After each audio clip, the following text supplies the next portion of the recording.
Welcome to another deep dive. This time, we're switching things up a bit.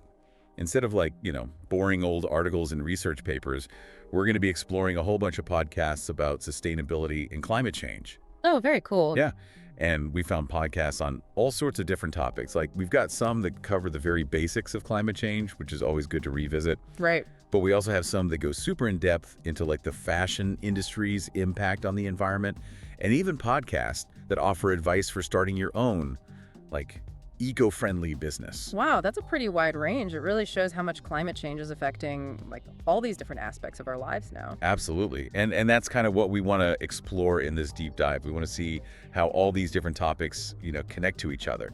And to help us make sense of it all, we've got our expert here. Yeah, I think you'll be surprised by how connected things actually are. For sure. Okay, so let's get started with the basics. What exactly is climate change? And, more importantly, why should we care? Right. There's a great video by the BBC World Service called "What is Climate Change?" Yeah. It explains that basically the Earth is getting hotter because these things called greenhouse gases are trapping the sun's heat. Mm-hmm. But how do we know that this is actually happening and that it's not just some natural cycle? Well, there's another BBC article called Climate Change. How do we know it is happening and caused by humans? And it really breaks down all the evidence. It's clear that all the fossil fuels we've been burning, coal and oil and gas, and also deforestation, Right.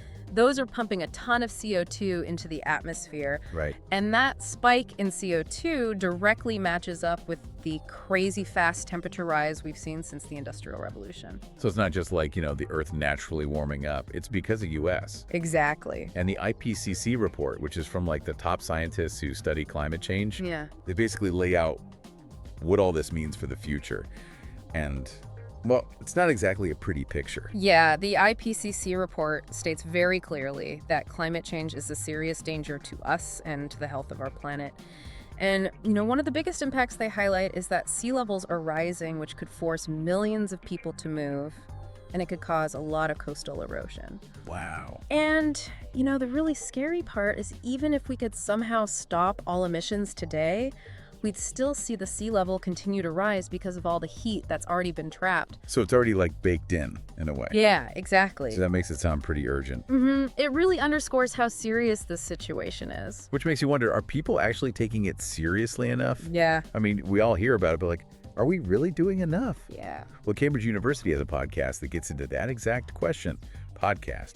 Is climate change actually being taken seriously? And they actually found a real mix of opinions. Oh, interesting. Yeah. Some people are optimistic about things like renewable energy and, all the climate activism that's happening. Yeah. They also talk about divestment campaigns where people are basically putting pressure on big organizations and institutions to stop investing in fossil fuel companies. Yeah, that's a pretty cool development. It is. Yeah.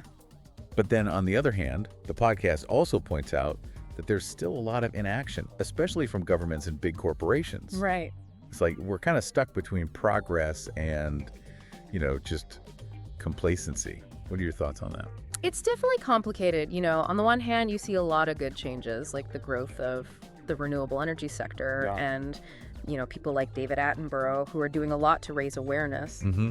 He's been really great. Yeah, he's been really influential. And there are lots of young people who are getting really involved, which is really encouraging. It is encouraging. So that gives us some hope, at least. It does, but, hope without action isn't going to get us very far. And that's the worrying part, because action isn't happening fast enough. It seems like there's a real disconnect between what scientists are telling us and what's actually happening in politics and in the economy. It's we understand the problem, but we can't seem to, get our act together. Yeah. So how do we bridge that gap? How do we get people to actually care about climate change and do something about it? Right. Well, that's where I think storytelling can play a really important role. Okay. And this was a theme that came up again and again in these podcasts. For example, the Style and Sustain podcast, which is hosted by Amma Abraham. She talks about her own personal journey from being addicted to fast fashion to becoming a sustainability advocate. Yeah, interesting. Yeah, and one of the things she talks about is how, the fashion industry kind of depends on us feeling insecure about ourselves and wanting to buy new clothes all the time. Oh, so they kind of play on our insecurities. Right, exactly. But if we can recognize that and understand how that's happening, then maybe we can make more conscious choices about what we buy and why we buy it. Yeah, I think that's really powerful when someone shares their own personal experience like that. Mm-hmm. It makes you realize that change is possible. Like, anyone can change their habits. Yeah, definitely. But it's not all about individual actions, right? Right. The Cambridge podcast also talked about how it's important to have lots of different stories because there's no one-size-fits-all narrative about climate change. Everyone's experience is different. Mm-hmm. Yeah, that makes sense. And they talked about how indigenous communities, for example, often have centuries of knowledge about the climate that we tend to ignore. Oh, wow. So it's really important to listen to those voices as well. Yeah, for sure. So it's about showing that climate change is affecting everyone, but in different ways. Exactly. But it's also not all doom and gloom either, right? I mean, there are podcasts out there that talk about solutions and positive things. Right. The Consciously Clueless podcast is a great example of that. They really focus on making sustainable choices without, demanding perfection. It's about making progress, not about feeling guilty. I like that approach a lot. Yeah, that takes the pressure off. Mm-hmm. And there's also a great video called Conversations on Climate, where Dr. Ayanna Elizabeth Johnson talks about how we can find joy and connection in tackling the climate crisis. Really? So it's like, instead of just being anxious about it all the time, Yeah. we can actually find some kind of, happiness in taking action. Yeah, it's about turning that anxiety into something positive, And that really resonated with me. Yeah, that makes sense. Like finding a sense of purpose through action. Mm-hmm. Exactly. Okay, I think I'm ready for some specific recommendations now. What are some of the best podcasts out there for people who want to learn more about all of this? Okay, sure. Well, there are a few that are geared towards specific interests. Hashtag TTS, the Deep Dive episode 2024-12-22, part 2 of 3. So for anyone listening who's, really interested in business, there's the Mindful Businesses podcast. It highlights all these cool, sustainable innovations that are happening right now. Oh, cool. And there's another one called Mission First Entrepreneurs for Future, which is full of, practical advice for starting a business that's eco-conscious. So you're saying sustainability can actually be profitable? Oh, yeah, absolutely. It's about changing the way we think about it, Instead of seeing sustainability as a burden, you can see it as an opportunity to grow and to come up with innovative solutions. That makes sense. And speaking of style, there are tons of podcasts that focus on fashion and its environmental impact. Oh, really? Yeah, podcasts like Wardrobe Crisis, Conscious Chatter, and Style and Sustain, they all explore ethical fashion, how our clothes are made and where they come from and how we can be more conscious consumers. So looking good without trashing the planet. Exactly. I like that. So it seems like there are so many different podcasts out there covering all sorts of topics related to sustainability. Yeah, there really is a podcast for everyone. Mm-hmm. The Utopia article also recommended a few others, like Low Tox Life, which focuses on health and well-being. Right. And A Sustainable Mind, which covers a really wide range of sustainability issues.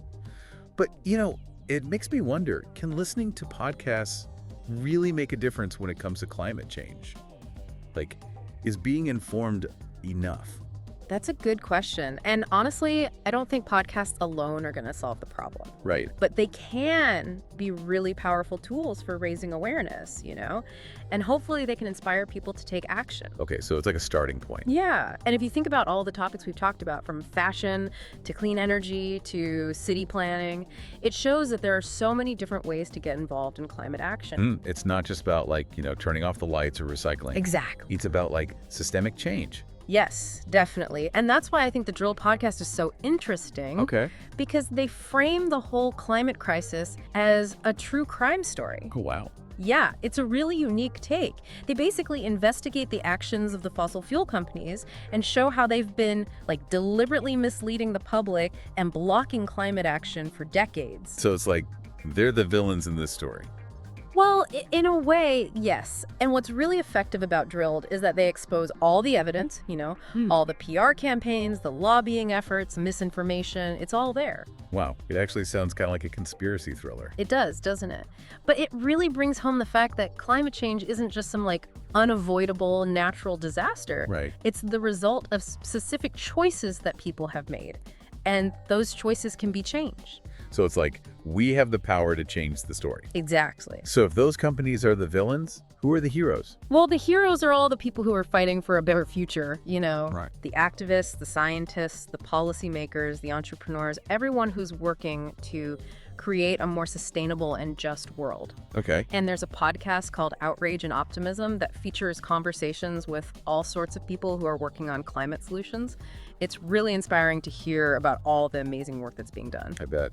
But for someone who, wants to get involved but feels kind of overwhelmed, where do they even begin? Like, it's such a huge issue. I know, it can feel really daunting. But even small actions can make a difference. Okay. Start by looking at your own life. What changes can you make in your daily habits to, reduce your impact? Like using less energy, eating less meat, choosing sustainable products. Exactly. All of those things. And don't underestimate the power of your voice. Talk about climate change with your friends and family. Right.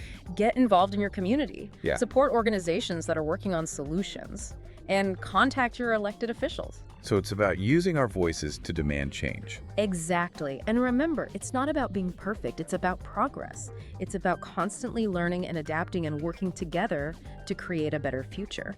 And speaking of progress, you mentioned earlier how inspiring it is to hear about solutions. Yes. What about the How to Save a Planet podcast? Oh, yeah, that's a great one. They've done some amazing episodes on everything from renewable energy to carbon capture technology to sustainable agriculture. Wow. So they really get into the nitty-gritty of how we can make a difference. They do.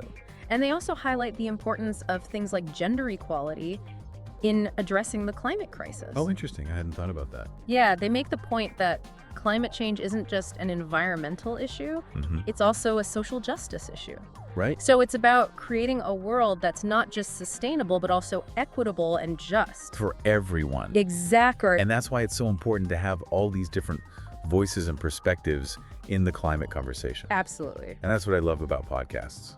They give a platform to so many different people, and they can reach such a wide audience. Yeah, I agree. And they help us understand how complex this issue really is, But they also highlight the urgency of the situation and the potential for positive change. Right. And that's what the Conversations on Climate video does so well. They even talked about this concept called compressed change, which I found fascinating. Well done. So it's the idea that, developing countries don't have to follow the same path that industrialized nations took with all the pollution and environmental damage. Okay. They can basically skip ahead and adopt cleaner, more sustainable technologies right from the start. Oh, that's so cool. Why haven't we been doing that all along? I know, right? It just makes sense. And they give this great example of the Cochin International Airport in India, which is completely solar powered. Wow. It's proof that if you prioritize sustainability from the beginning, you can achieve amazing things. Yeah, that's awesome. But it also kind of makes you think about equity and responsibility. Because, developed nations have contributed the most to climate change, historically speaking. Right. But it's often the developing nations that are hit the hardest by the impacts. Absolutely. And that's why acknowledging those historical injustices is so important. Developed nations have a responsibility to support developing nations in making that transition to a sustainable future. Right. It's about collaboration and knowledge sharing and financial support. Because ultimately, we're all in this together. Sure. Our actions have global consequences. Speaking of global action, what about international agreements like the Paris Agreement? Like, do those actually make a difference, or are they just symbolic? I think they're both, to be honest. Yeah. They're symbolic in the sense that they represent a global agreement that climate action is urgent. Okay. But they also provide a framework for taking concrete action. They set targets for reducing emissions and establish mechanisms for monitoring progress. Right. And they create a platform for countries to work together. So it's a good starting point, but it's not enough on its own. Exactly. Yeah. These agreements need to be reviewed and strengthened and enforced. And that takes political will, public pressure, and a commitment to holding our leaders accountable. So it's not enough to just sign an agreement and then pat ourselves on the back. Right. We have to actually follow through on those commitments. And make sure that they translate into real action. Exactly. And that's where the role of civil society, activism, and public engagement comes in. We need to hold our leaders accountable and demand bold climate policies. Speaking of bold action, there's a podcast we haven't talked about yet that really delves into some, shall we say, radical ideas. Have you heard of A Matter of Degrees? I don't think so. What makes it so radical? Well, they talk about things like degrowth, which is this idea that we need to move away from the constant pursuit of economic expansion. Oh, wow. That's a pretty radical idea. It is, Yeah. especially in today's world. Yeah. But their point is that infinite growth on a finite planet just isn't sustainable. That makes sense when you put it that way. It's like we can't just keep consuming more and more forever. Right. And so they explore alternative models. They talk about things like universal basic income and the Green New Deal, which would be a massive investment in renewable energy and green infrastructure. It sounds like they're really challenging the status quo. They are. And whether you agree with all of their ideas or not, they definitely make you think differently about things. I like that. It's about being open to new possibilities. Exactly. And being willing to imagine a different kind of future. But I know all of these big ideas can sometimes feel a bit abstract, Yeah, for sure. So how do we bring it back down to earth? How do we make these changes feel real and tangible in our own lives? Right. Like, how do we connect those big ideas to our everyday actions? Exactly. Well, there are a few podcasts that do a really good job of that. Have you heard of For What It's Earth? I think I've heard of that one. What do they talk about? They're all about connecting climate change to our everyday lives. For example, they did an episode about the importance of wetlands, which might not seem like they have anything to do with climate change at first glance. Right. But they actually play a crucial role in absorbing carbon dioxide from the atmosphere. Oh, wow. I never knew that. Yeah. And they've also tackled topics like, can our pets be sustainable? Oh my gosh, that's so funny. But it also makes sense. It does. It highlights that even the smallest choices we make can have an impact. It's all about being mindful. And thinking about the consequences of our action. Exactly. And realizing that sustainable living can be incorporated into all aspects of our lives. Hashtag TTS, the Deep Dive episode 2024-12-22, part 3 of 3.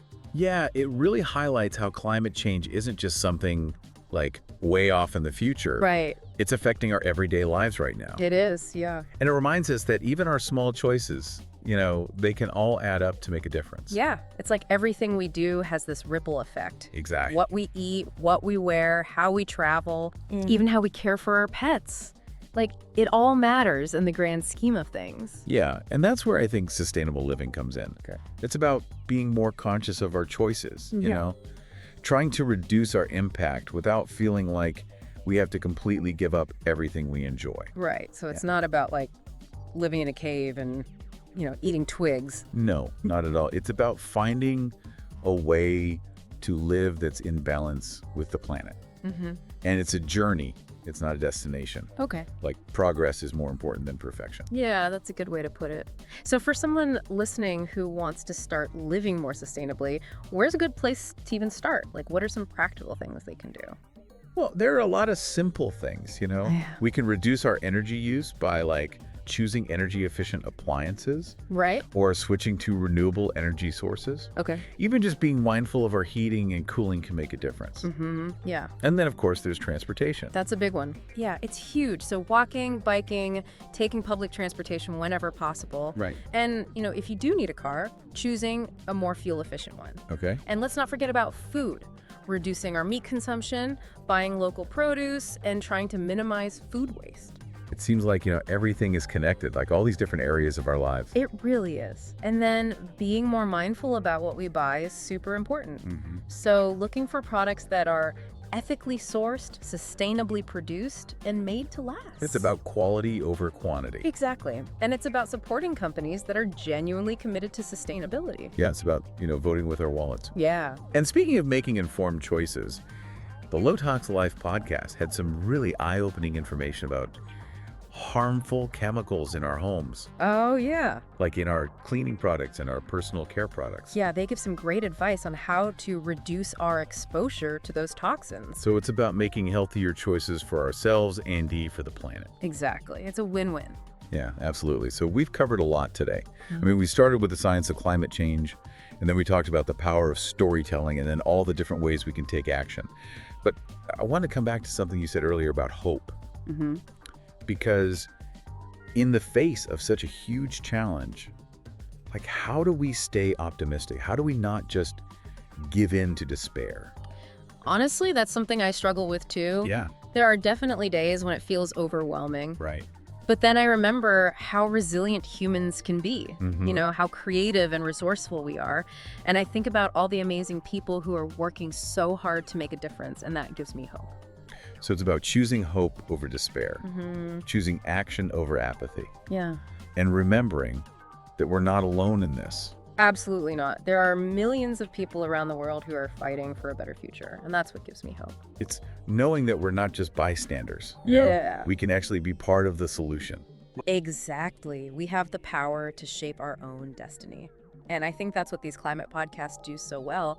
They remind us that we can create a better future. A future where we live in harmony with nature, where we prioritize justice and equity, Yes. and create a world that's sustainable for everyone. That's the goal. Well, this has been an amazing conversation. Thank you so much for sharing your insights with us. Oh, it's been my pleasure. Thanks for having me. And to our listeners, if you haven't checked out these incredible climate podcasts yet, we highly recommend you do. They're a great way to learn more about this issue and feel empowered to take action. And remember, even small actions can make a difference. So keep listening, keep learning, and keep taking action. The world needs your voice, your passion, and your commitment. We can do this. Thanks for joining us on this deep dive, and we'll see you next time.